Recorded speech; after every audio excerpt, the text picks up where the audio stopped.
Bismillahirrahmanirrahim. Alhamdulillahi rabbil alamin. Wa afdalus salatu wassalamu taslim ala sayyidina Muhammad sadiqil wa'adil amin wa ala alihi wa ashabihi wa man ihtada bihadihi wa sanna bisunnatihi ila yaumil qiyamah. Allahumma la ilma lana illa ma 'allamtana innaka antal alimul hakim. Allahumma ja'alna mimman yastami'una al-qawla fayattabi'una ahsana. Assalamualaikum warahmatullahi wabarakatuh. Baik, Bapak Ibu rahmati Allah Subhanahu wa taala. Kita akan lanjutkan materi kita pada siang hari ini masih dalam surat Al-Fajr. Sekarang kita masuk ayat ke-6. Ya, firman Allah Subhanahu wa taala, A'udzu billahi minasyaitonir rajim. Bismillahirrahmanirrahim. Alam tara kaifa fa'ala rabbuka bi'ad. Ya.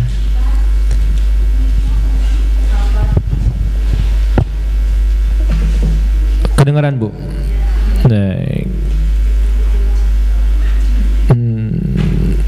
Insyaallah hari ini kita akan bahas sampai ayat 16 gitu ya.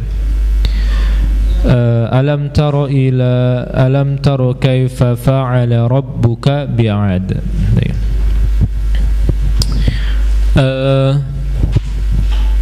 Dari ayat 6 sampai ayat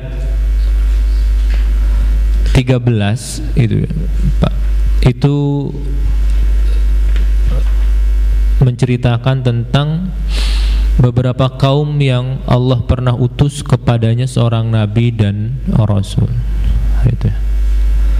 Nah, yang pertama itu adalah kaum Ad. Nah, yang kedua namanya kaum Samud. Yang ketiga kaumnya Fir'aun. Nah, itu. Nah.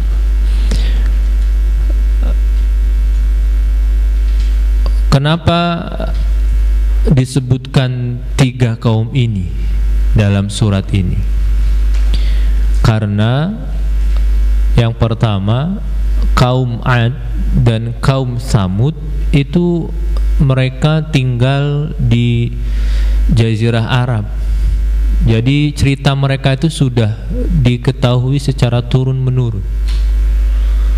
Itu. Nah, lalu kenapa disebutkan kisah Fir'aun? Karena kisah Fir'aun itu sudah terkenal di kalangan ahlul kitab ya. Dan orang-orang kafir Quraisy, kafir Mekah, mereka juga bersentuhan dengan ahlul kitab. Nah, itu ya. Makanya dalam surat ini itu disebutkan Ad dan Samud. Nah, Ad ini satu kaum yang tinggal di antara Yaman dan Oman. Bahasa Arab itu Amman, kalau bahasa Latin itu Oman. Nah, itu ya. Kalau dalam Al-Quran itu disebutkan dengan Al-Ahqaq. Nah, itu. Nah, itu mereka adalah para penduduk kaum Ad. Ciri-ciri dari kaum Ad ini, mereka mempunyai perawak yang sangat besar sekali. Itu. Imam Ar-Razi menyampaikan dalam tafsirnya, tubuh mereka itu panjangnya 400 ziro. 1 ziro itu kurang lebih 0,48 meter meter. 0,4 berarti kurang dari setengah meter 1 ziro. Kalau itu dikalikan 400 berarti kurang lebih berapa itu? Sekitar 180 atau 190-an meter. Itu adalah 2 meter. Itu 2 meter berarti tinggi seberapa? Gitu ya. Ya. Nah, itu. Dan apa namanya?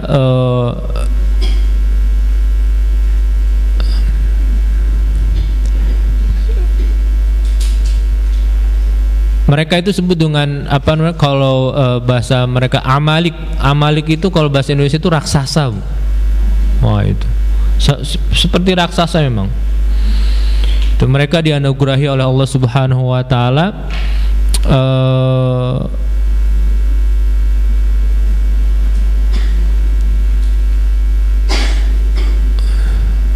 badan yang sangat besar, lalu peradaban yang bermaju dan lain sebagainya. Nah, Allah Subhanahu wa taala mengutus kepada mereka satu nabi yang namanya Nabi Hud. Nah, dalam salah satu riwayat Imam Ar-Razi menyampaikan bahwasannya Ad ini punya dua anak. Yang satu namanya Shaddad, satu lagi namanya Syadid. Yang tua itu Shaddad, yang satu Syadid. Nah, ketika Shaddad meninggal, maka yang menjadi raja itu Syadid. Nah, Syadid itu mendengar berita, informasi terkait dengan surga. Makanya dia membangun satu kota yang itu di dalamnya ada sungai-sungai yang mengalir, ada pokoknya terkait dengan surga. Dia kalau misalnya istana itu kumpulannya adalah dari batu-batu mulia, batu-batu permata, emas dan lain sebagainya. Dan itu dibangun dalam jangka waktu kurang lebih 300 tahun. Nah, itu. Kenapa? Karena kaum Ad itu umur mereka itu kurang lebih 900 tahun. Itu. Nah, setelah itu terjadi, mereka jadi bukannya mereka makin beriman kepada Allah Subhanahu wa taala, justru makin kufur terhadap nikmat Allah Subhanahu wa taala. Maka Allah utus Nabi Hud alaihissalam untuk kaum Ad. Itu. Nah, kayaknya bukan 2 meter Pak, salah saya. 1900. Itu berarti kalau 1000 atau 10 meter lah kira-kira ya, 10 meter itu ya, itu ya kan. Kalau 2 meter kan pendek sekali nih. Nah, itu pendek 2 meter gitu ya. Nah, mereka itu sebut dengan Amalik. Amalik itu raksasa, badannya seperti raksasa. Nah, itu ya. Kalau mereka itu mampu dalam bisa jadi megang batu yang sangat besar itu bisa hanya dengan satu tangan itu. Nah, itu. Nah, kalau kita kan batu besar ngangkatnya berlima Pak, belum tentu kuat juga itu. Itu mereka satu tangan. Nah, itu. Oke, itu yang pertama terkait dengan kaum Ad. Ya. Ini dalam Al-Quran diceritakan berkali-kali kaum Ad, gitu. Dan apa penyebab mereka itu diazab juga diceritakan oleh Allah Subhanahu wa taala dalam Al-Quran. Wa amma 'adun fa uhliku bit-taghiyah. Gitu. Kaum Ad itu diazab oleh Allah Subhanahu wa taala sebabnya karena apa? Tagha, melampaui batas dan berlebih-lebihan. Gitu ya.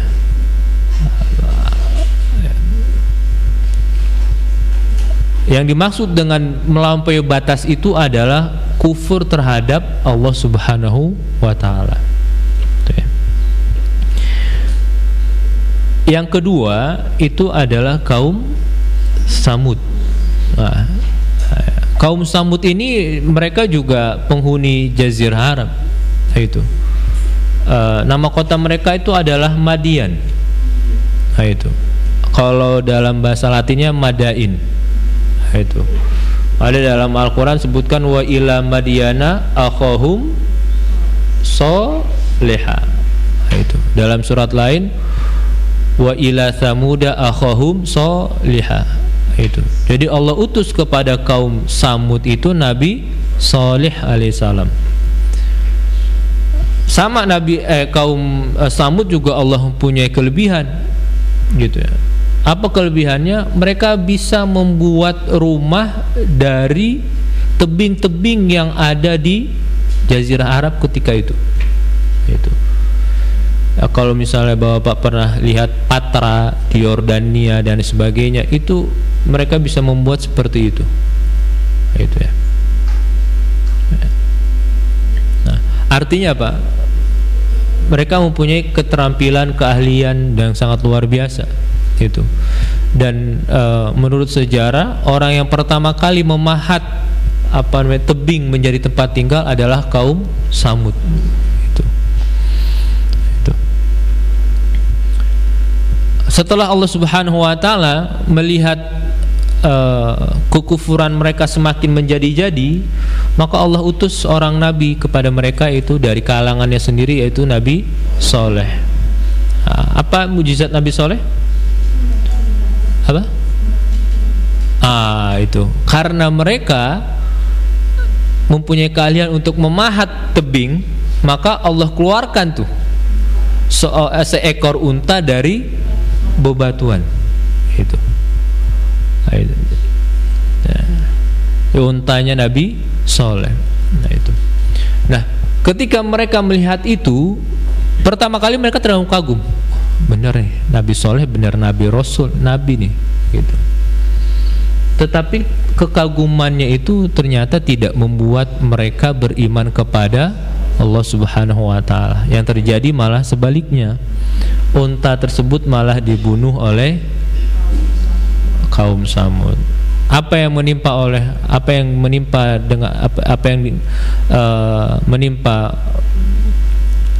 bagi kaum Samud? Apa? Kaum Samud itu apa? Hujan batu? Bukan. Pertama, kalau pada saat ini itu adalah terjadi gempa yang sangat dahsyat dan ada dentuman yang sangat keras sekali. Nah, itu. Ya.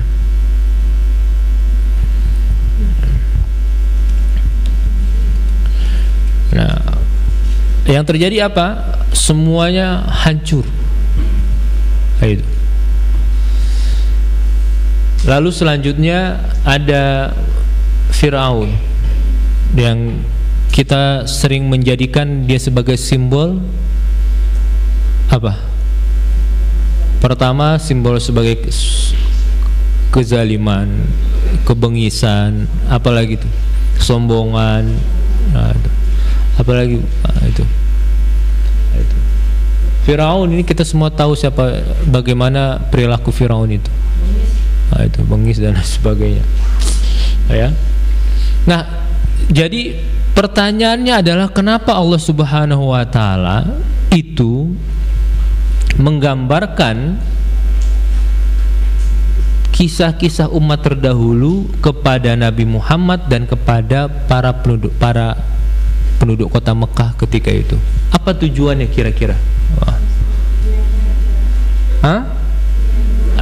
Itu pasti jadi pelajaran tuh.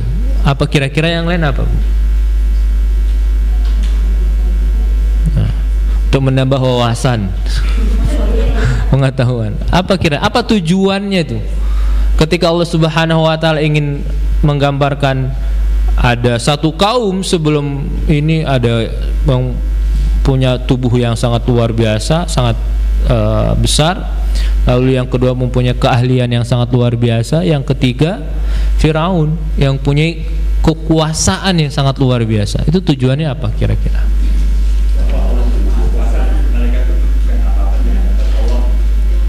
Allah itu maha kuasa. Oke. Yang lain menegakkan tauhid. Oke. Yang lain ibu-ibu? Contoh sebagai peringatan. Oke. Yang lain?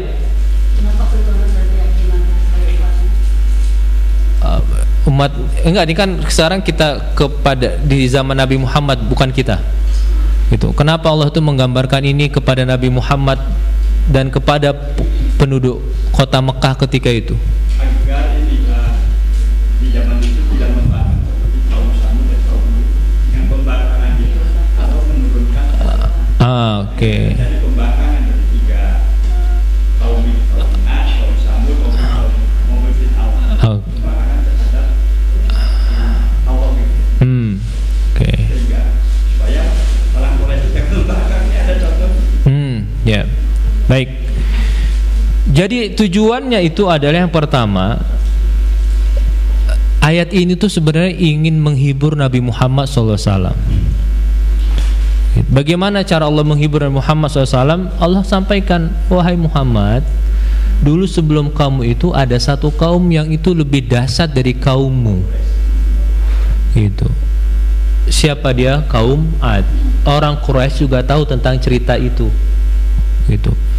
Dan setelah kaum Ad ada lagi kaum Samud. Jadi mereka juga lebih hebat dari kaummu itu. Gitu. Lalu ada lagi Firaun, dan orang-orang kafir Mekah juga tahu karena mereka bersinggungan dengan ahlul kitab, dan cerita Firaun itu sudah sangat terkenal sebagaimana cerita kalau di Jawa Barat ini cerita Gunung Tangkuban Perahu itu. Itu semua orang tahu. Kan? Nah, maka Allah ingin menghibur Nabi Muhammad SAW. Kamu jangan berkecil hati, jangan sedih, dan jangan putus asa, karena ujiannya itu pertama kali sudah dialami oleh nabi-nabi sebelum kamu. Itu. Jadi Allah itu ingin menghibur Nabi Muhammad SAW. Itu. Ingin menguatkan hati Nabi Muhammad SAW. Ya. Dari contoh-contoh itu tadi. Itu. Maka ketika Allah Subhanahu wa taala memberikan gambaran terkait dengan nabi-nabi sebelum Nabi Muhammad SAW, maka yang terjadi apa? Beliau semakin kuat untuk menghadapi ujian dan cobaan yang berasal dari kafir Mekah ketika itu. Itu. Makanya Allah gambarkan itu. Alam taro. Nah, kata alam taro di ayat ini itu ada dua makna. Yang pertama adalah makna yang menunjukkan tentang penglihatan. Jadi kita melihat dengan mata. Yang kedua itu adalah makna bukan penglihatan tetapi kita menalar. Itu. Maka kalau makna yang pertama itu bentuknya adalah penglihatan, itu sering diartikan apakah kamu tidak mau mengambil pelajaran dari masalah, bukan masalah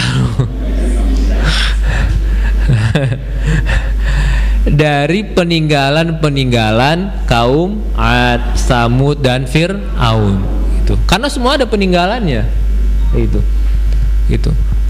Kenapa kamu tidak mau mengambil pelajaran? Kenapa kamu tidak melihat peninggalan-peninggalan yang Allah lakukan kepada mereka semua itu? Itu. Okay. Itu yang pertama. Kalau maknanya dia adalah kita melihat secara menggunakan kedua mata. Maka kalau yang kedua maknanya alam taro itu adalah berbentuk nalar, maka maknanya berbeda lagi.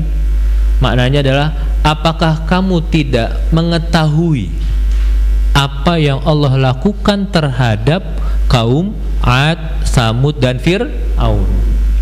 Itu beda itu. Itu. Maka nggak tahu kalau terjemahan ini di dalam terjemahan apa? Apakah kamu tidak mengetahui, apa kamu tidak mau mengambil pelajaran? Memperhatikan. Nah, berarti memperhatikan apanya? Peninggalan-peninggalan dari kaum Ad, Samud, dan Fir'aun. Untuk apa? Untuk diambil pelajaran. Itu. Dan kalau makna yang kedua, apakah kamu tidak mengetahui apa yang Allah lakukan? Itu supaya apa? Supaya itu kita mencari tahu bagaimana Allah Subhanahu wa taala memperlakukan mereka. Apa yang terjadi dengan mereka akibat apa tadi? Itu tadi. Akibat karena pembangkangan itu tadi. Nah, itu. Maka sebenarnya Allah itu nggak rela dan nggak ridho kalau ada manusia itu yang kufur kepadanya. Gitu. Maka dalam salah satu ayat wala yarda li ibadihil kufur. Itu Allah tuh nggak rela kalau ada hamba-hamba itu kufur kepadanya. Itu. Makanya setiap zaman, setiap waktu itu pasti ada orang yang Allah utus untuk mengingatkan manusia. Gitu. Ya. walikulli ummatir rasul. Nah itu, di setiap umat itu pasti ada rasul yang Allah utus untuk mengingatkan manusia kembali kepadanya. Nah, itu ya. Berarti kalau sekarang umur bumi ini dari Nabi Adam sampai sekarang berapa ratus, nah itu berapa mil nggak tahu, berapa umur muka alam semesta ini berapa sekarang Pak? Nah itu berarti sudah banyak sekali yang Allah utus ke muka bumi ini seorang rasul dan nabi. Untuk apa? Untuk itu tadi, mengembalikan manusia kepada fitrahnya. Nah itu, kepada fitrah. Kenapa? Karena fitrah manusia itu adalah dia mengakui Tuhan itu satu. Itu fitrah manusia itu. Kenapa? Karena itu yang ditanya ketika semua manusia itu berada di dalam rahimnya. Gitu. Ya. Dan dalam surah Al-A'raf Allah sampai alastu bi rabbikum. Semuanya qalu bala. Nah, itu. Bukankah aku ini adalah Tuhanmu? Semua manusia akan benar, engkau adalah Tuhan kami ya Allah. Nah, itu. Ya, dan semua manusia fitrahnya itu adalah mengakui Tuhan itu hanya satu. Itu. Hanya saja nanti dalam kehidupannya manusia banyak faktor yang membuat mereka lupa kepada Tuhannya, sehingga mereka ingkar kepada Tuhannya dan lain sebagainya. Itu. Karena faktor-faktor itulah maka Allah mengutus seorang nabi dan rasul kepada manusia. Nah, tujuannya adalah supaya manusia kembali kepada Tuhannya. Itu. Ya. Dan sangat disayangkan sekali kalau kita yang mungkin setiap minggu di sini itu mengkaji Al-Quran itu enggak kembali kepada Allah Subhanahu wa Ta'ala. Sangat rugi sekali kita, Pak. Gitu. Jadi apapun kondisi kita dan sebagainya, tujuan ini adalah satu sebenarnya. Kita kembali kepada Allah Subhanahu wa Ta'ala. Itu. Apapun itu cobaannya, musibah yang kita alami dan lain sebagainya, itu cuma satu tujuannya, untuk mengembalikan manusia kepada Tuhannya. Gitu. Dan itu yang Nabi Muhammad SAW bawa ketika beliau diutus menjadi Nabi dan Rasul. Maka pertama kali yang beliau dakwahkan itu adalah mengajak manusia kembali kepada Tuhannya, kepada Allah Subhanahu wa Ta'ala. Itu ya. Nah, maka kisah ini itu sebenarnya itu tadi tujuannya, Pak, Bu. Jadi pertama menguatkan hati Nabi Muhammad SAW itu. Nah ini kalau misalnya kita kita turunkan lagi sampai yang paling kecil di keluarga kita, maka itu juga ada contohnya sebenarnya dalam Al-Quran itu. Gitu. Ya kan? Ada nabi-nabi yang orang terdekatnya mereka tidak beriman. Itu. Nah itu ujian apa bukan tuh? Ujian banget itu, Pak. Gitu. Ya. Tapi yang terjadi apa? Yang terjadi ya, ketika Nabi Nuh alaihissalam bilang kepada anak, ya bunayya rakam ma'ana, wahai anakku, ayo ikut sama saya. Gitu. Kalau kamu ikut, kamu pasti akan selamat tuh. Gitu. Karena sudah menjadi bawaan naluri orang tua itu menyelamatkan anaknya. Gitu. Meskipun nanti anaknya itu membangkang dan sebagainya, tapi naluri orang tua itu akan seperti itu. Maka ya bunayya rakam ma'ana. Gitu. Bahkan enggak, qala sa'awi ilal jabali ya'simuni minal ma', saya akan naik ke gunung yang paling tinggi akan menyelamatkan saya dari air bah itu. Nabi Nuh sampaikan, la asimal yauma min amrillah, tidak ada yang selamat hari ini dari azabnya Allah Subhanahu wa Ta'ala. Itu ya. Tetapi itu tadi, naluri orang tua itu menyelamatkan anaknya, meskipun nanti anaknya itu membangkang dan sebagainya.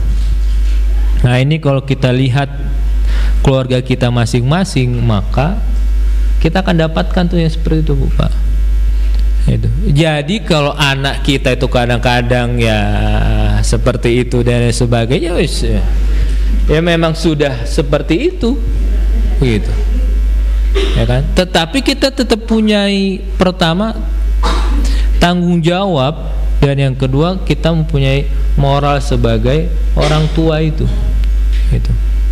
Maka ketika kita sudah mengeluarkan semua upaya daya kita dan sebagainya untuk anak kita, nah ini yang kadang-kadang Allah nggak senang sama manusia, lupa dia siapa Tuhannya. Nah, itu makanya Allah bilang, ya udah biarin kamu urusin tuh anak kamu sendiri. Itu kenapa? Karena kita lupa mengikut sertakan Allah Subhanahu Wa Taala dalam hal anak kita nih, gitu. Iya, akhirnya apa? Akhirnya Allah biarkan. Sampai kapan? Sampai itu kita kembali kepada Allah Subhanahu Wa Taala. Maka ketika kita kembali kepada Allah Subhanahu Wa Taala, baru tuh Allah akan oke, karena kamu sudah kembali kepada aku akan berikan pertolonganku untukmu. Anaknya diperlembut hatinya, Allah berikan petunjuk dan sebagainya itu. Tujuannya satu, apa? Untuk kita kembali kepada Allah itu. Gitu. Kadang-kadang kita emang agak-agak lemot dan lola gitu. Ya.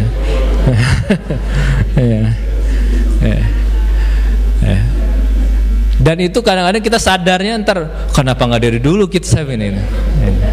Ya itulah, ya kan.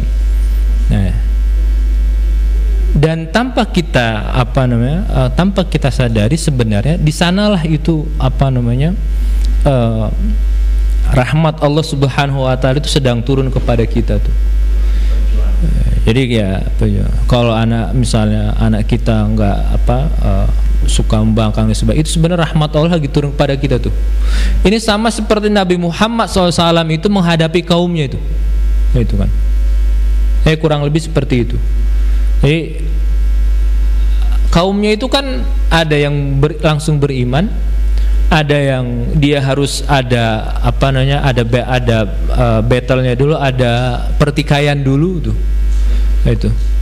Ada yang dengan sukarela dan lain sebagainya tuh. Anak-anak kita juga seperti itu. Gitu.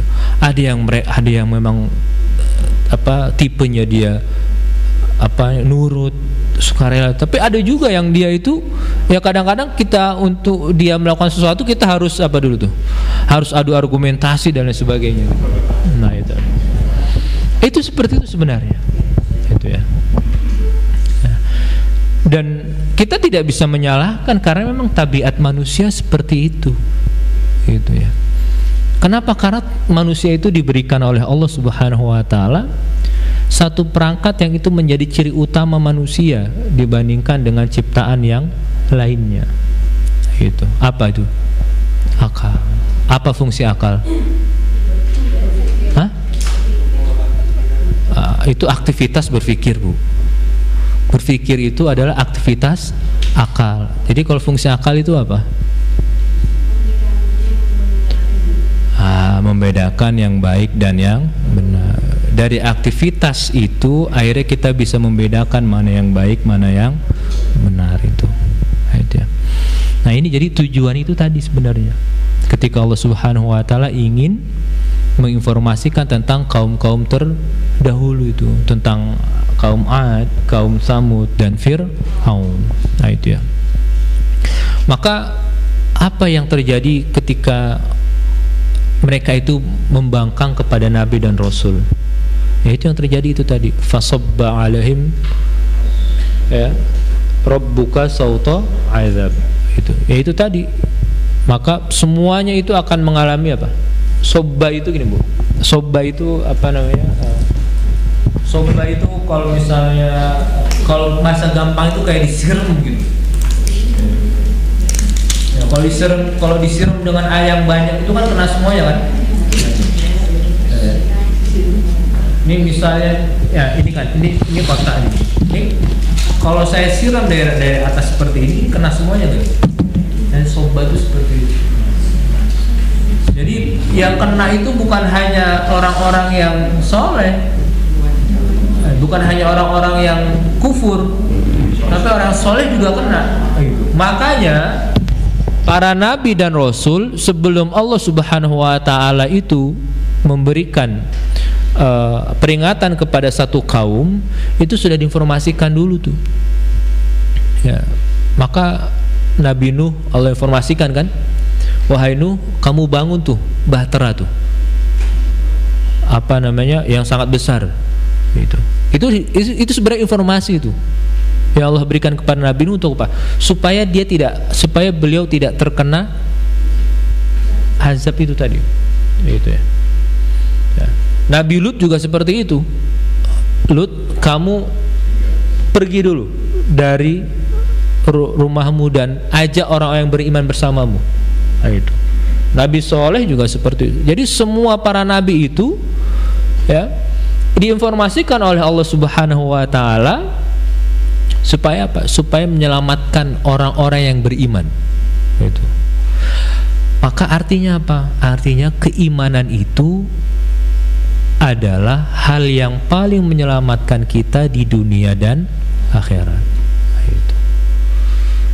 Kenapa? Karena orang-orang yang dulu beriman kepada para nabi dan rasul, mereka selamat semua dari azab Allah Subhanahu wa taala. Itu. Ya. Kaum Nabi Nuh ya meskipun hanya beberapa orang saja yang ikut dengannya, ya, mereka semua selamat. Itu. Ya.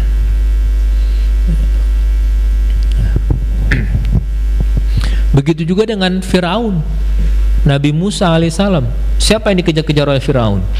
Orang-orang yang beriman kepada Nabi Musa alaihissalam. Nah itu, maka dikejar-kejar. Nah, siapa yang selamat dari apa namanya? Dari dari tenggelam itu ketika Allah Subhanahu wa taala menenggelamkan Firaun dan bala tentaranya? Hanya orang-orang yang beriman saja. Itu.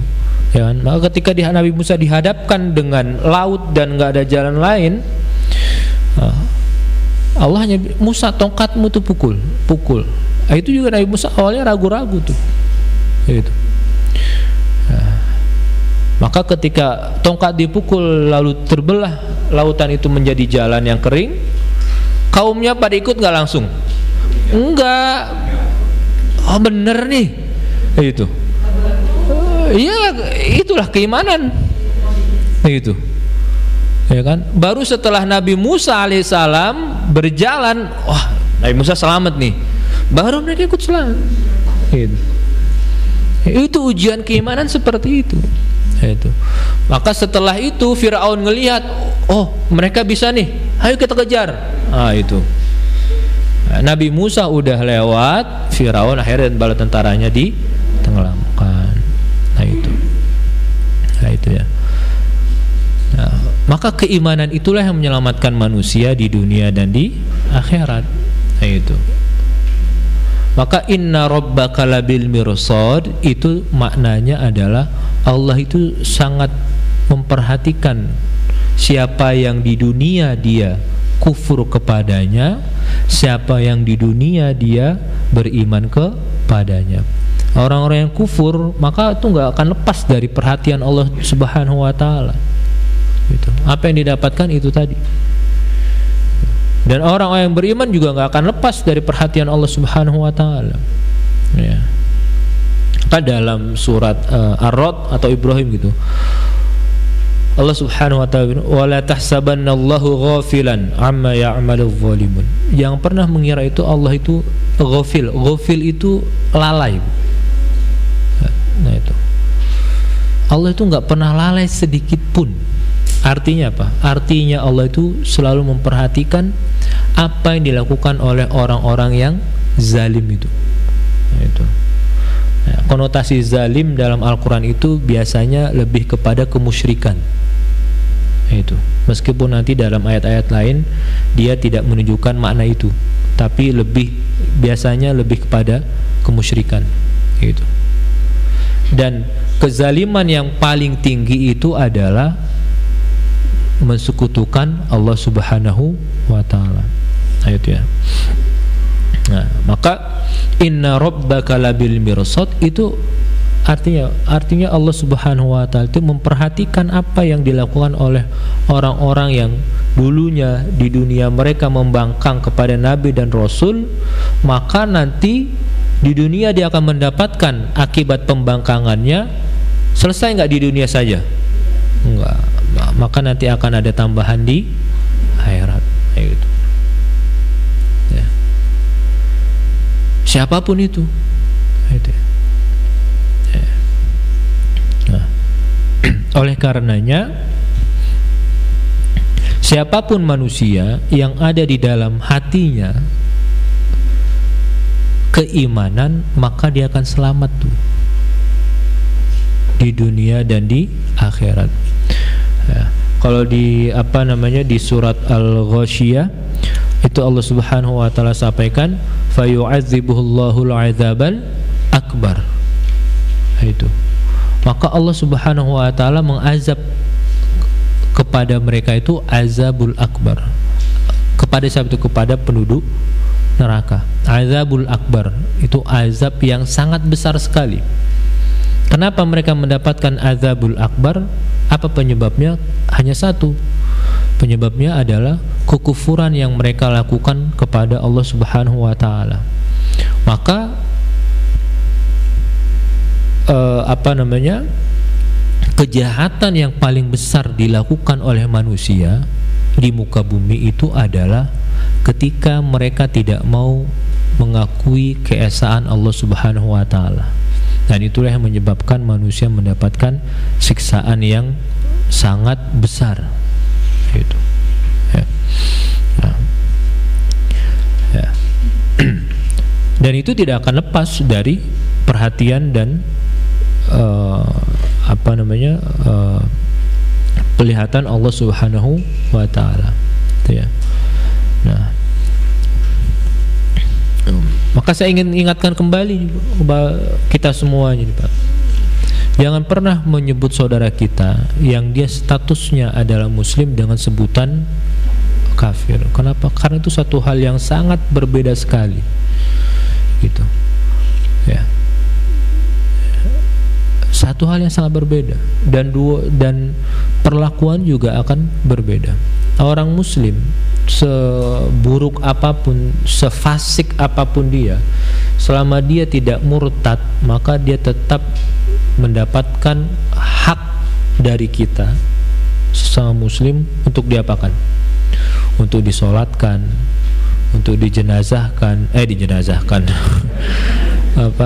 dikuburkan, itu ya, secara islami dan itu ya. Kalau dia statusnya sebagai muslim, itu maka kita gitu. Ya. Kalau dia kafir, itu mereka tidak berhak, itu nggak berhak untuk disolatkan, untuk dimandikan, dikafankan, itu nggak berhak mereka. Kenapa? Karena itu tadi statusnya bukan muslim. Nah itu ya. Maka mari kita jaga mulut kita nih, Bu, Pak. Gitu.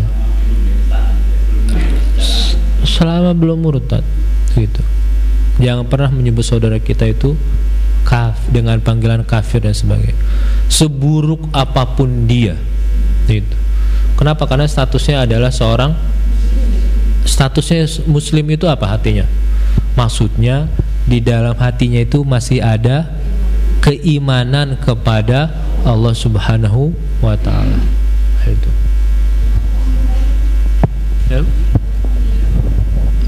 Ya. Dukun mah nggak ada yang muslim kayaknya. Nggak jarang dukun ngaku dia sebagai muslim gitu. Ya. Ayo. Kayak kalau dukun yang ada biasanya dibungkus dengan dengan gaya-gaya Islami dan lain sebagainya gitu. Jarang kayak saya kalau dukun itu ngaku muslim, saya juga baru jarang dengar gitu. Jarang mendengar, Bu.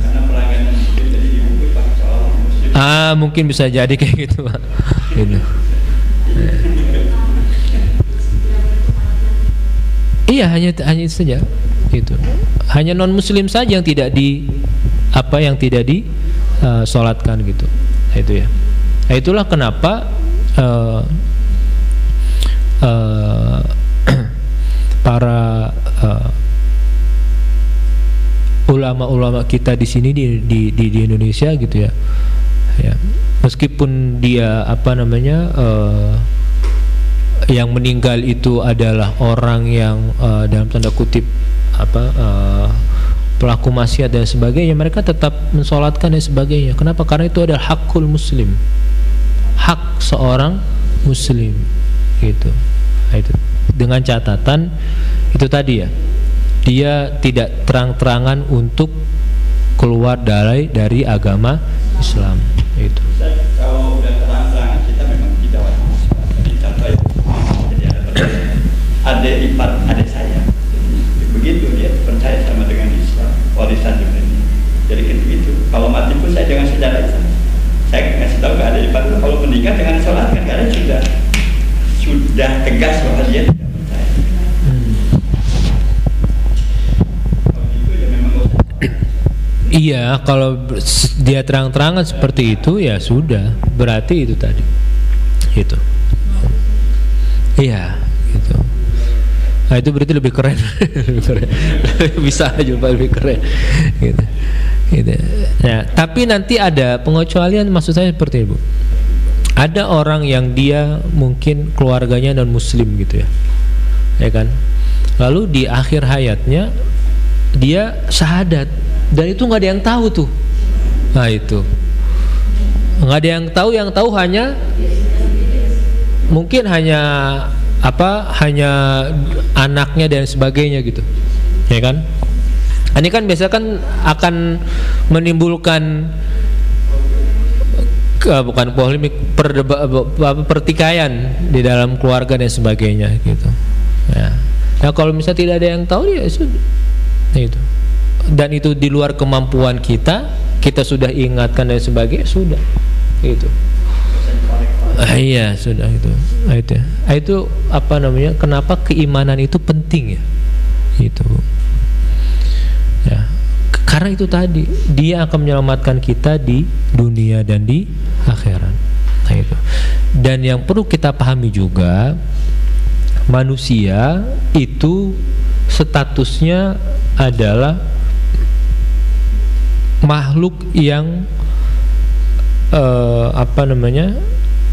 makhluk yang bukan stagnan ya Pak.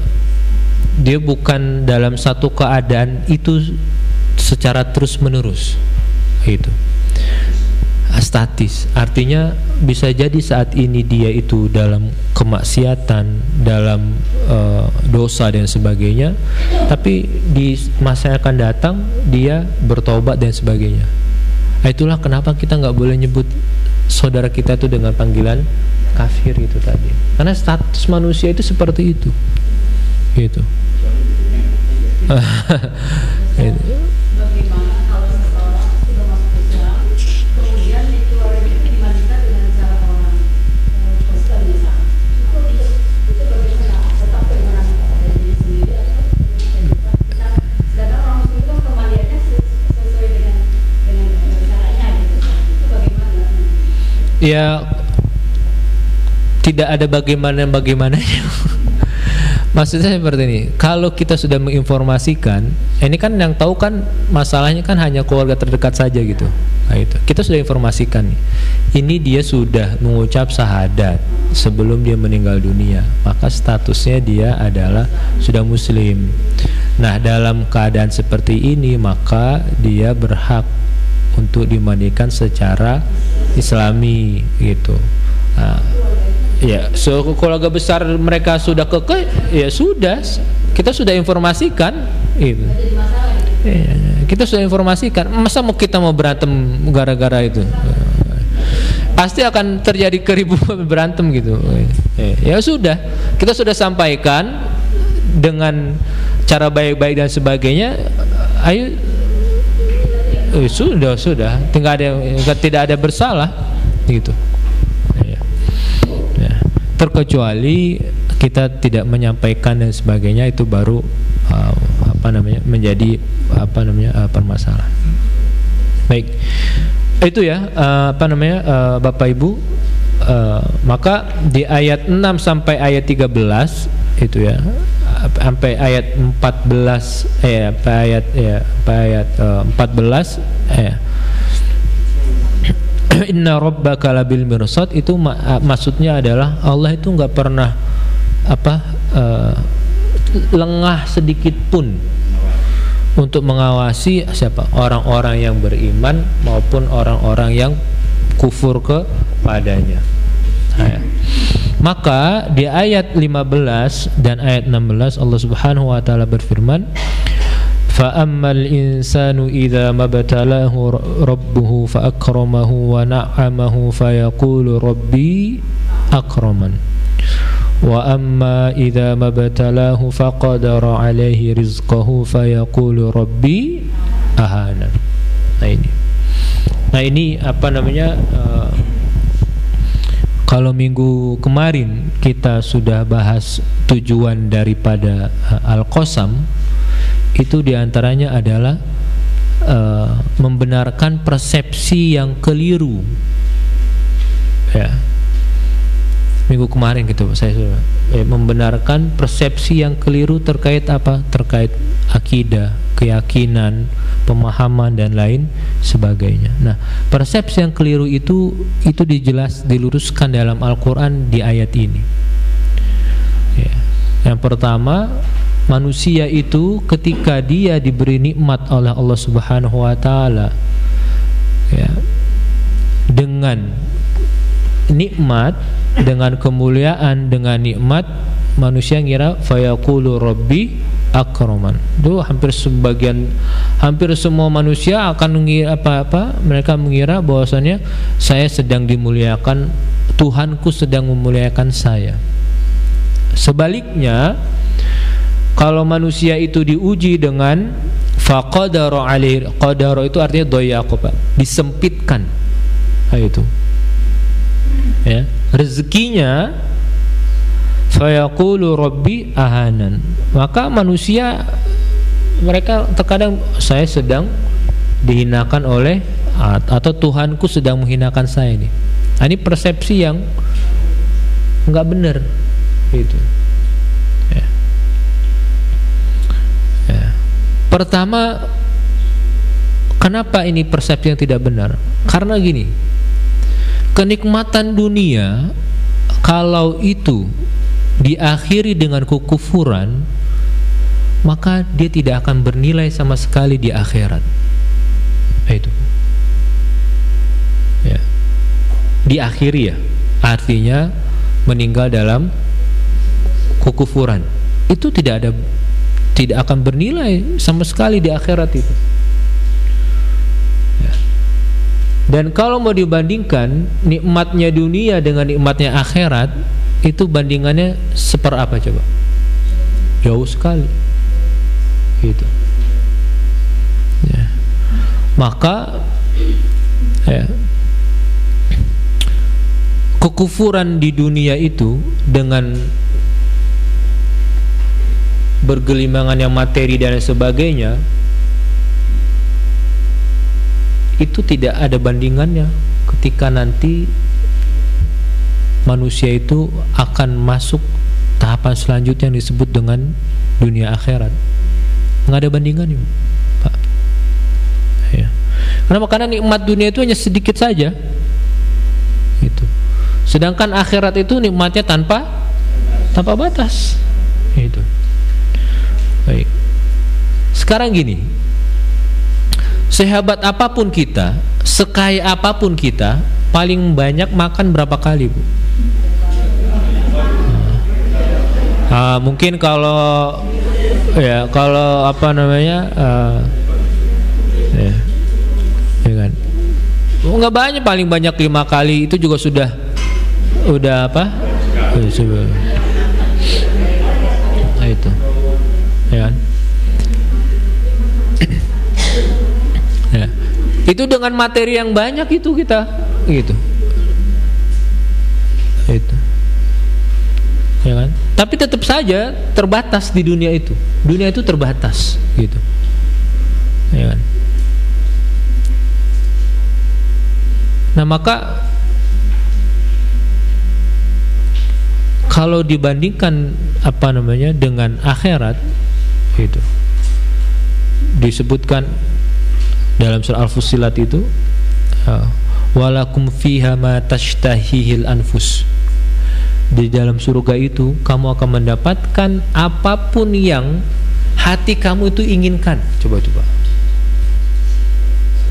ya.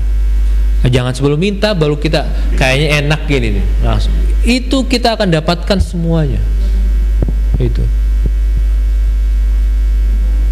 ya. Maka ayat ini meluruskan pemahamannya seperti itu ya.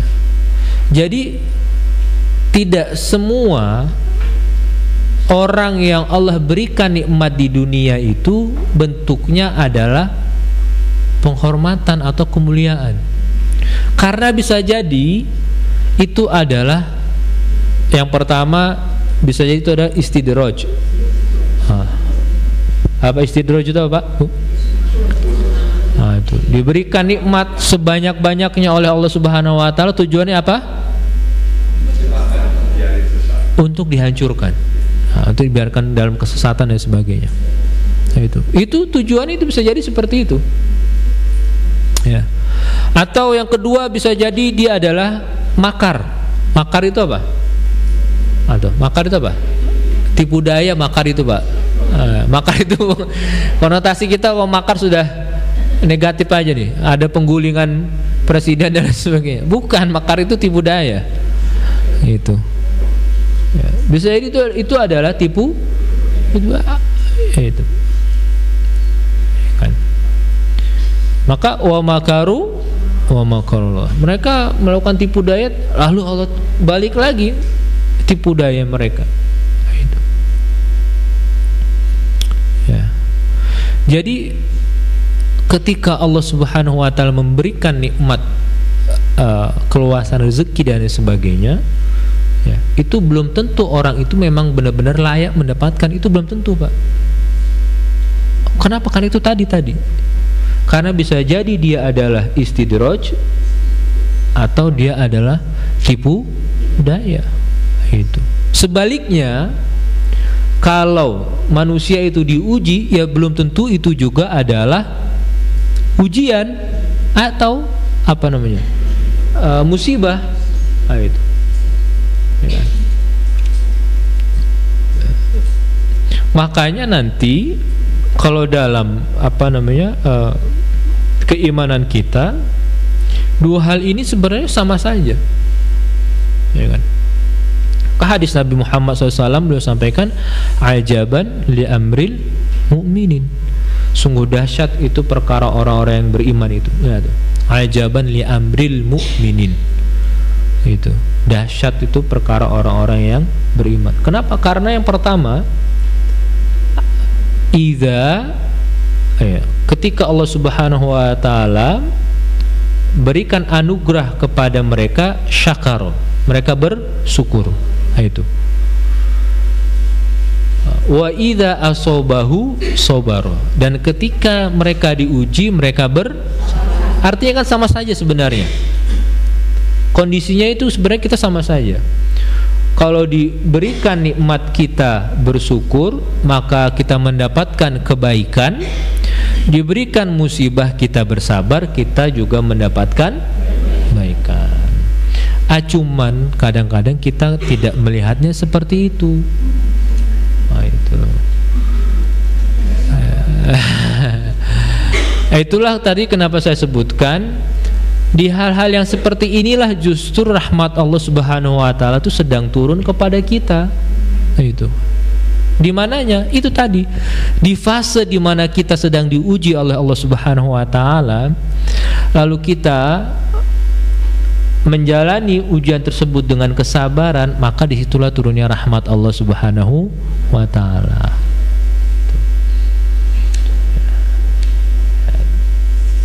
Begitu juga ketika kita diberikan anugerah Allah Subhanahu wa taala dengan berbentuk rezeki apapun itu bentuknya, lalu kita bersyukur, turun ke rahmat Allah? Turun.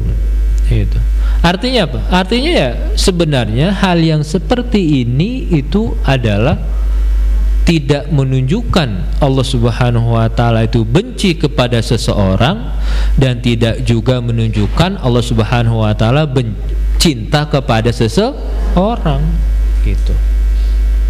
Kenapa? Karena dia sebagai sunnatul haya, tabiat kehidupan seperti itu. Dalam surat Al-Anbiya Allah sampaikan, wa nabluukum bisyarri wal khairi fitnah, itu kami akan uji kalian semua dengan dua hal, kebaikan dan keburukan. Itu. Ya, jadi kebaikan itu juga adalah ujian, keburukan juga adalah ujian. Nah, kalau sudah tahu dua hal ini adalah ujian, apa yang kita lakukan?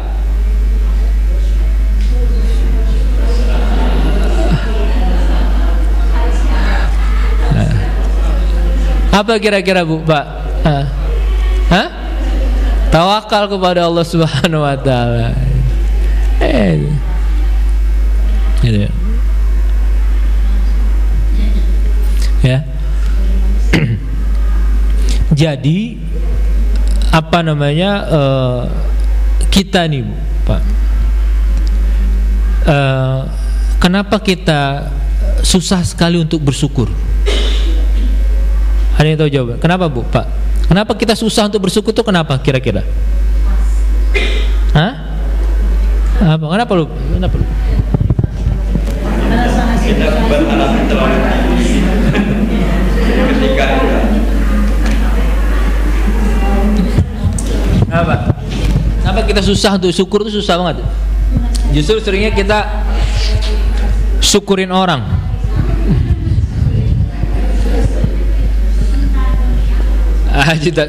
Saya juga cinta dunia Bu. Nggak ada manusia itu, konsepnya itu dikonsep oleh Allah Subhanahu wa taala cinta dunia, karena dia hidup di dunia. Itu ya. Kenapa kira-kira Pak? Karena kita selalu mengukur syukur itu dengan hal yang terlihat. Itu. Maksud itu. Karena kita selalu mengukur itu dengan nikmat itu dengan hal yang terlihat. Kita nggak pernah mengukur nikmat itu dengan sesuatu yang tidak terlihat oleh kita. Padahal Nabi kita Muhammad SAW itu pernah selalu mengingatkan kepada kita, barang siapa yang di hari itu dia dalam keadaan sehat dan dia punya bekal untuk makan di hari itu, faka'annama hazad dunya kulluhu, seakan-akan dia itu seperti raja yang mempunyai alam semesta ini. Itu bahagia.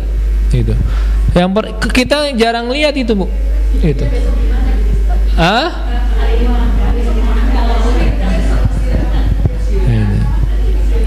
artinya apa? Artinya bukan seperti itu. Artinya barang siapa yang hari ini dia dalam keadaan sehat, badannya, fisiknya, anak-anaknya sehat dan lain sebagainya, terus dia bisa makan hari ini, kalau itu belum bisa membuat dia bersyukur kepada Allah Subhanahu wa taala, maka besok hari ketika itu datang lagi kepadanya, dia akan susah untuk bersyukur. Itu. Nah, itu. Cara bersyukur, saya juga bingung cara bersyukur gimana.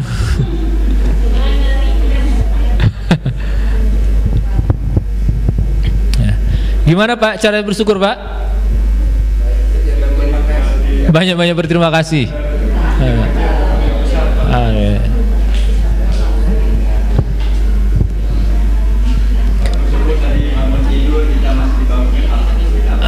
Bersyukur. Iya, baik. Baik, seperti ini apa namanya Bapak Ibu.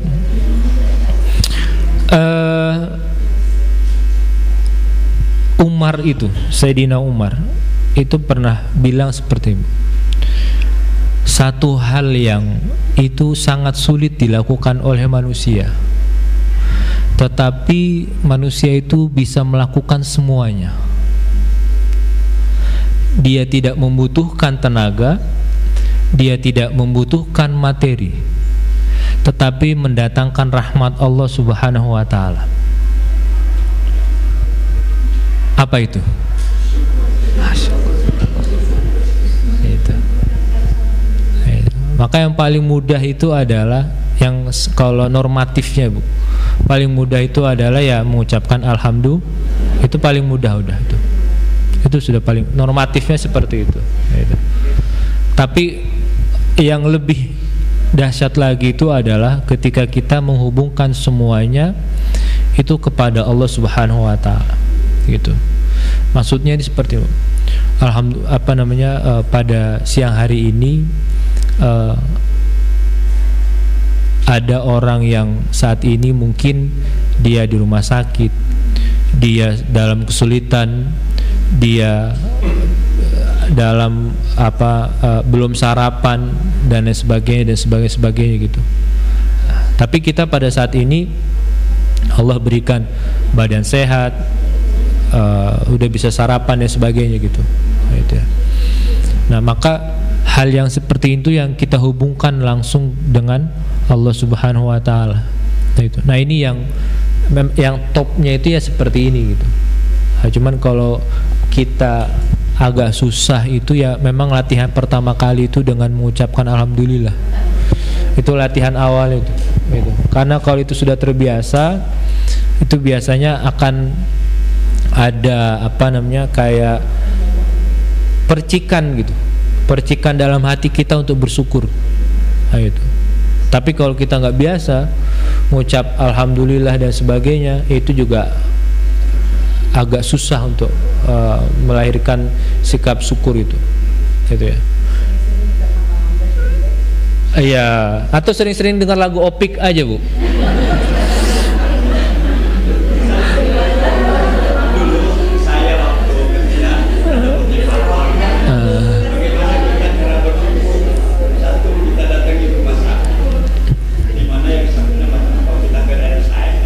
Banyak. Iya. Kedua, kita datangi tempat pembuangan sampah terakhir. Ketika mereka melihat sisa makanan yang masih bagus, kita akan bersyukur kita. Masih. Ternyata betul juga. Yang melatihnya seperti itu. Iya. Datang ke rumah santri, kalau kita ke RSID bagaimana? Kalau mereka jangan macam-macam. Demikian itu kalau kita ke tempat sampah itu. Betul, Pak. Sisa makanan mereka bersyukur. Iya. Dan itu sebenarnya sudah dalam sudah diajarkan oleh Nabi kita Muhammad SAW gitu. Makanya kita dianjurkan untuk ziarah kubur. Apa ziarah kubur, apa fungsinya? Bukan, Bu. Bukan, Pak. Bukan itu intinya. Mati itu pasti datang. Tapi bukan itu sebenarnya. Intinya itu adalah supaya kita itu tidak merasa dunia itu milik kita. Itu. Ya mati, semua orang mati, Pak, Bu. Oh iya, misalnya Bu, kita ziarah kubur nih. Ya Allah, kasihan banget orang di kubur ya. Emang kita nggak bakal di situ? Gitu. Bukan itu intinya. Gitu. Intinya itu adalah supaya kita itu ada keyakinan dalam hati kita. Pertama, memang suatu saat kita akan mati, dan ternyata dunia ini tidak bisa kita miliki. Kenapa? Karena kita meninggalkannya itu. Gitu. Jadi kalau ini tidak bisa kita miliki 100%, kenapa kita pegang erat-erat? Gitu.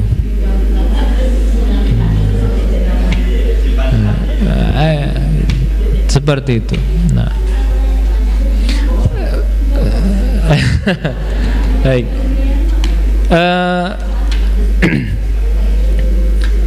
Ya. Baik. Itu tadi, Bu. Selanjutnya, jadi kita selesaikan dulu ini sebentar, Bu. Jadi manusia itu Al-Quran ingin meluruskan persepsi tentang nikmat dan ujian. gitu ya. Jadi kalau manusia diberikan nikmat itu belum tentu seperti itu. Belum tentu Allah itu yang cinta kepada ya, belum tentu. Karena itu tadi. Karena orang-orang kafir itu juga Allah berikan nikmat meskipun mereka dalam keadaan kufur. Nah, itu. Yang orang beriman juga Allah berikan nikmat. Gitu. Ya kan? Orang kafir juga Allah uji. Orang beriman juga Allah uji gitu. Jangan dikira mohon maaf orang Cina semuanya kaya, enggak Bu. Gitu. Ya enggak, ada orang Cina juga yang yang belangsak juga. Gitu ya, juga ada gitu. Ya kan? Nah itu. Ya artinya seperti itulah. Gitu kan. Ya. Nah. Jadi seperti ini. Kalau kita sering latihan mencintai sesuatu, itu biasanya kalau kita terus gampangnya seperti ini Bu. Mungkin dulu bapak ibu waktu masih mudanya sebelum nikah itu kan sering berkunjung antara satu dengan yang lain kan. Nah itu ya kan. Ya. Apapun itu namanya nantilah gitu kan ya. Apapun alasannya gitu, dengan menggunakan dalih kenalan dan sebagainya gitu. Nah itu ya kan. Itu tujuannya apa? Tujuannya pertama untuk membangun rasa yang ada di antara dua manusia ini. Nah itu ya. Ya kan? Nah semakin ketemu maka akan semakin terbangun rasa itu. Nah kalau sudah semakin terbangun maka akhirnya terbentuk tuh rasa cinta tuh. Nah kalau rasa cinta itu sudah terbentuk, maka ketika kita ditinggalkan oleh salah satunya itu ada rasa kehilangan yang sangat sekali. Itu. Makanya sebenarnya ini gambaran dunia itu tidak perlu dicintai dengan secinta-cintanya. Karena kalau kita cinta dunia dengan sepenuh hati, kita akan berat sekali ketika ditinggalkan oleh siapapun itu. Nah, itu. Ya. Itu sebenarnya yang yang ayat ini diantara yang ingin disampaikan ayat ini itu seperti ini, gitu ya. Sebaliknya, yang perlu kita cintai secinta-cintanya itu adalah sesuatu yang tidak pernah akan meninggalkan kita. Apa itu? Bukan. Apa? Keimanan. Gitu. Itu yang perlu kita perjuangkan, yang perlu kita cintai sepenuh hati, keimanan. Karena dia akan selalu menemani kita, entah di dunia, di alam barzakh sampai nanti di akhirat. Keimanan ini akan gitu. Maka kalau kita cinta kepada pasangan, itu dasarnya bukan cinta kita kepada pasangan, karena cinta kita berdasarkan keimanan itu. Itu. Sama anak juga seperti itu, bekerja juga seperti itu dan sebagainya. Gitu. Ya. Nah, itulah di antara makna dari fa'am ayat 15 dan ayat 16. Insyaallah nanti kita lanjutkan di minggu akan datang. Wallahu a'lam bishawab. Mangga yuk. Mangga.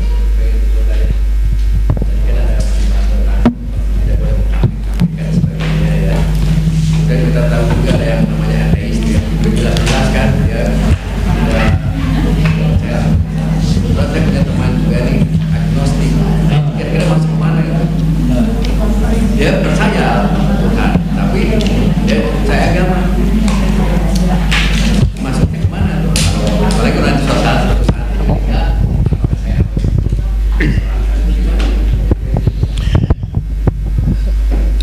Nanti disuruh pilih aja Pak. Tanya sama dia. Nanti kalau meninggal mau pakai cara dibakar, disalib, dikubur atau dibuang ke laut? Bingung dia jawabnya juga. Ya kan? Jawabnya juga bingung. Saya nggak kepikiran ya. Nah, itu. Jadi nggak mustahil manusia itu sebenarnya tidak meyakini sebuah agama itu sangat mustahil gitu. Nggak masalah Pak. Ya, ya mungkin apa namanya? Sebenarnya kan manusia itu yang membuat dia seperti itu ada latar belakang mungkin yang tidak diceritakan ke bapak kali. Nah itu yang mungkin sehingga dia timbul rasa ngapain saya beragama, agama juga seperti ini dan sebagainya gitu. Dan kalau hal yang seperti itu sebenarnya bukan hal yang baru, Pak, gitu. Nah, itu. Jadi dalam Al-Quran sebenarnya juga sudah infokan gitu. Wala in sa'altahum man khalaqas samawati wal ard la yaquluna Allah. Kalau manusia itu ditanya siapa yang menciptakan langit dan bumi, semuanya jawab ya Tuhan yang Maha Semesta, Tuhan yang Maha Esa yang menciptakan. Itu, ya kan? Itu. Tetapi pertanyaan, ya kenapa kamu tidak beriman kepada Tuhan yang Maha Esa? Dan Tuhan itu mengutus Nabi dan Rasul itu tadi dengan tujuannya masing-masing gitu.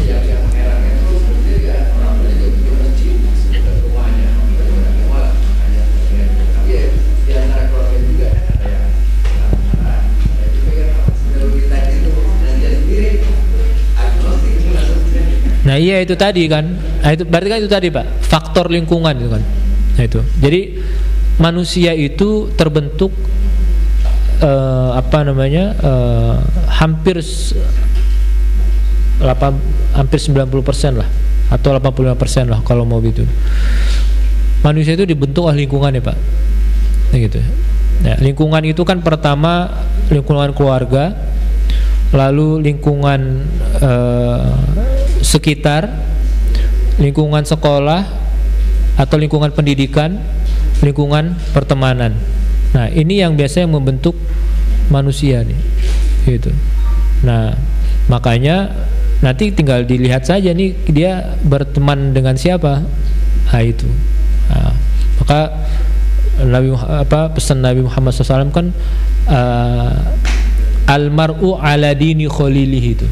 Manusia itu sebenarnya tergantung keagamaannya itu tergantung dengan siapa dia berteman. Nah itu. Jadi ya memang banyak faktor dia bisa seperti itu. Nah itu nanti coba Bapak tanya sekali-sekali. Ntar kalau mati mau pakai cara mana? Nah itu. Cara. Kali dia punya ide gitu Pak. Oh gitu kan. Ya. Nah. Nah. Iya, coba tanya sekali-sekali kayak gitu Pak. Iya, ini kan di Indonesia ada 5 agama kan, gitu. Konghucu, Buddha, Hindu, Kristen. Kristen itu 2 Bu, Katolik dan Protestan itu, sama Islam. Berarti ada 6 itu. Ini kira-kira mau pakai yang mana kalau mati nih? Nah itu. Atau mau dibakar seperti orang ini. Gitu. Baik. Tapi kan mudah-mudahan ada hidayah. Kita kalau contoh ya dulu ada cita Kitoralis itu kan dulu itu dulu itu paling brutal tidak percaya Tuhan, tetapi dari ayatnya sudah bagi hidayah itu kan karena kita ngomong seperti itu sudah sebelum kematiannya. Iya. Nah itu tadi kan manusia bukan yang stagnan itu Pak, dia statis. Nah itu yang kita harapkan seperti itu, memang dia mendapatkan hidayah Allah Subhanahu Wa Taala. Orang ateis itu lebih mudah karena dia baru la ilaha illallah aja. Iya iya. Jadi satu aja.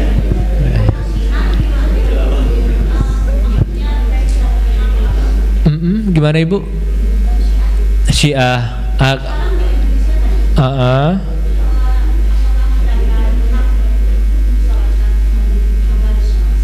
Itu masih menjadi perdebatan kalau Syiah itu. Tetapi selama dia meyakini Allah itu satu dan nabinya adalah Nabi Muhammad SAW, dia masih berhak mendapatkan itu.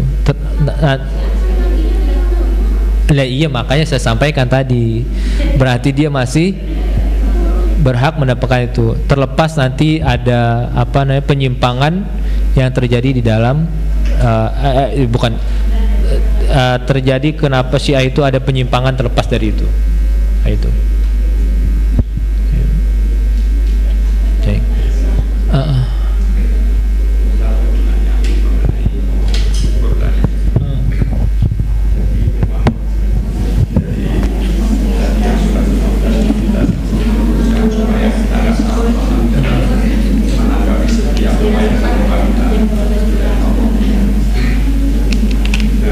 Sedangkan kita sendiri yang tadi kita sangat sulit. Gimana caranya kita bersyukur? Alhamdulillah, apanya yang harus disyukuri? Kadang-kadang kalau kita melihat orang nggak bisa jalan dan kita bersyukur, oh ya alhamdulillah saya bisa jalan, saya bisa makan, itu supaya itu terus gimana? Tapi Ibrahim kan selalu mensyukuri nikmat Tuhannya.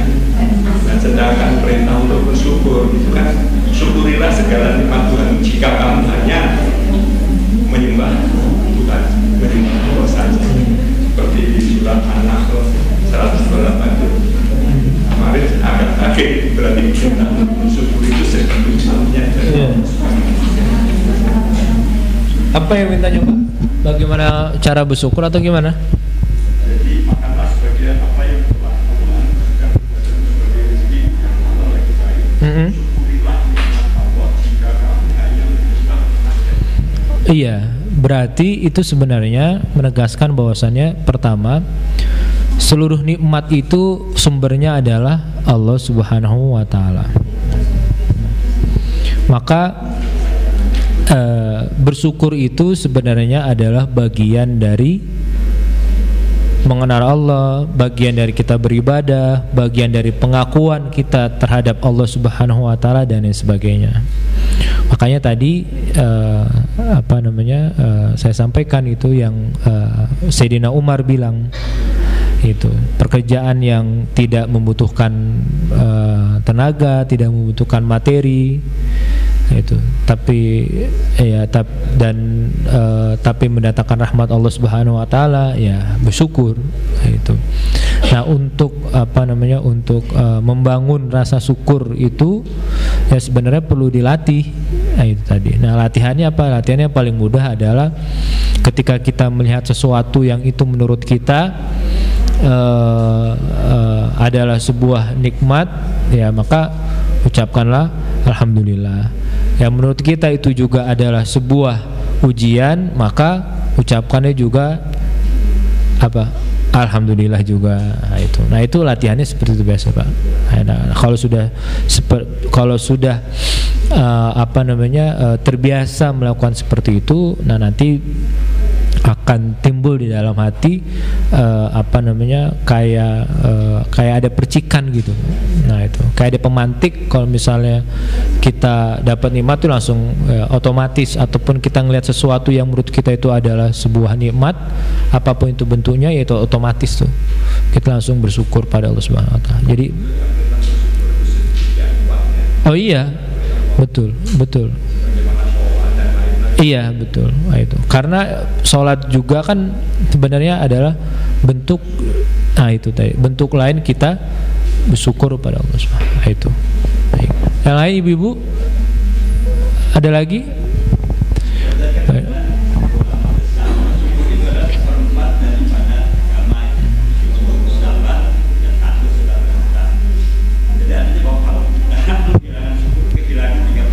Iya gitu, karena sebenarnya itu adalah kan bentuk pengakuan gitu. Jadi kembali Bu, tujuan kita ini kan, tujuan kita hari ini di sini dan lain sebagainya itu kan tujuan utamanya adalah itu tadi, kita semuanya kembali kepada Allah Subhanahu wa taala. Artinya apapun itu bentuknya ya mengembalikan semuanya itu kepada Allah Subhanahu wa taala, dan diantaranya itu adalah bentuk pengakuan kita terhadap anugerah ataupun ujian ya dengan bersyukur itu tadi.